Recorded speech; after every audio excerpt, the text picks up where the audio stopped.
कल कांग्रेस पार्टी की कार्यसमिति ने एक आश्चर्यजनक और देश विरोधी फैसला लिया है।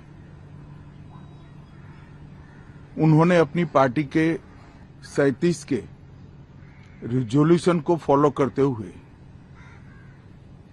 महान वंदे मातरम गीत के 2 ही छंद गाने का फैसला किया है। मैं इस समय पर पूरे देश को याद कराना चाहता हूं कि 1937 में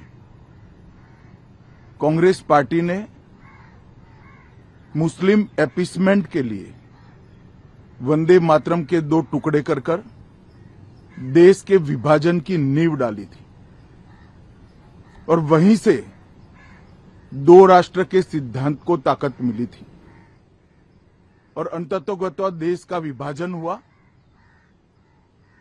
और पाकिस्तान का जन्म हुआ था। आज जब वो ऐतिहासिक गलती को वंदे मातरम के गीत के प्रागट्य के 150वें साल में नरेंद्र मोदी सरकार ने सुधारकर बंकिम बाबू की ये अमर कृति को पूरा गीत गाकर राष्ट्रीय एकात्मता को फिर से एक बार सुदृढ़ करने का प्रयास किया है और सभी सरकारी फंक्शंस में इसको पूर्ण रूपेण गाने का जो निर्णय किया है, वो निर्णय को कानूनी जामा भी पहनाया है। इसकी अवहेलना करने का कांग्रेस ने कल निर्णय किया है। कांग्रेस का ये निर्णय केवल और केवल इनकी घोर तुष्टीकरण की नीति की पुष्टि करता है। वोट बैंक के तुष्टीकरण के लिए उन्होंने स्वर्गीय बंकिम बाबू के इस अमर कृति का न केवल अपमान किया है, वो लाखों शहीदों का भी अपमान किया है जो वंदे मातरम का नारा लगाते लगाते देश की आजादी के लिए फांसी पर चढ़ गए, जिन्होंने कई साल जेल में काटे।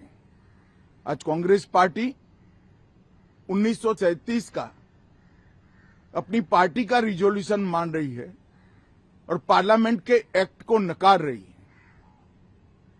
मुझे तो बड़ा आश्चर्य है, श्री राहुल गांधी की नेतृत्व में कांग्रेस पार्टी फिर एक बार इस देश में तुष्टीकरण की राजनीति को पुरजोश तरीके से आगे बढ़ा रही है। मैं देश की जनता को अपील करना चाहता हूं कि एक बार इस देश ने गलती करी थी वंदे मातरम के 2 टुकड़े होने देने की, और एक गलती के गंभीर परिणाम हमने भुगते हैं। अब देश की जनता एकजुट हो और कांग्रेस पार्टी के इस फैसले के खिलाफ आवाज बुलंद करे कि अब इस देश में तुष्टीकरण की राजनीति नहीं चलेगी। ये आजाद देश है। आजादी के 80 साल के बाद 1937 में जो फैसला कांग्रेस ने किया था, जिसको नरेंद्र मोदी जी ने सुधारा है, उसके सामने का कोई विरोध इस देश की जनता नहीं सहन करेगी। भारतीय जनता पार्टी कांग्रेस पार्टी के इस फैसले की कड़ी निंदा करती है और हम इसका जनता के बीच में और विधायी सदनों में भी पुरजोश विरोध करेंगे।